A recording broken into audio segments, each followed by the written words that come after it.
సంగారెడ్డి జిల్లా నారాయణఖేడ్ మండలంలోని వెంకటాపూర్ గ్రామంలో అంగన్వాడీ స్కూల్ బిల్డింగ్ స్లాబ్ పెచ్చులు ఊడి విద్యార్థులకు తీవ్ర గాయాలయ్యాయి. 4 విద్యార్థులకు తీవ్ర గాయాలవడంతో చికిత్స నిమిత్తం నారాయణఖేడ్ ప్రభుత్వ ఆసుపత్రికి తరలించారు. అభిలాష్, మౌనిక, హారిక, అంకిత అనే విద్యార్థులకు గాయాలయ్యాయి. విషయం తెలుసుకున్న నారాయణఖేడ్ ఎమ్మెల్యే సంజీవ్ రెడ్డి ఆసుపత్రికి చేరుకుని విద్యార్థుల ఆరోగ్య పరిస్థితిపై డాక్టర్లను అడిగి తెలుసుకున్నారు. విద్యార్థులకు మెరుగైన వైద్యం అందించాలని సూచించారు.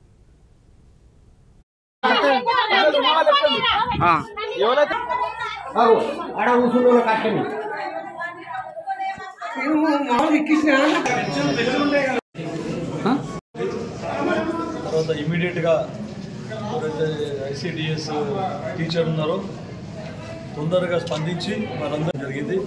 తర్వాత ఇక్కడ డాక్టర్లు కూడా వెంటనే స్పందించి వారందరికీ కూడా తగిన విధంగా ట్రీట్మెంట్ ఇవ్వడం జరిగింది. ఎవరు కూడా సీరియస్ లేరు, నథింగ్ టు వరీ. కాకపోతే 5 మందికి కూడా వాళ్ళకి మైనర్ ఇంజురీస్ ఉన్నాయి. వాళ్ళందరికీ కూడా తగిన విధంగా ట్రీట్మెంట్ ఇవ్వడం జరుగుతుంది. తర్వాత సిడిపిఓ గారికి కూడా వారికి ఎంక్వైరీ చేసినాము ఆ బిల్డింగ్ గురించి. బిల్డింగ్ చాలా పాతది అని చెప్పిండ్రు. తర్వాత ఏమైనా టీచర్ నెగ్లిజెన్సీ ఉందా ఏమన్నా అని కూడా అడిగితే టీచర్ చాలా మంచిదంట.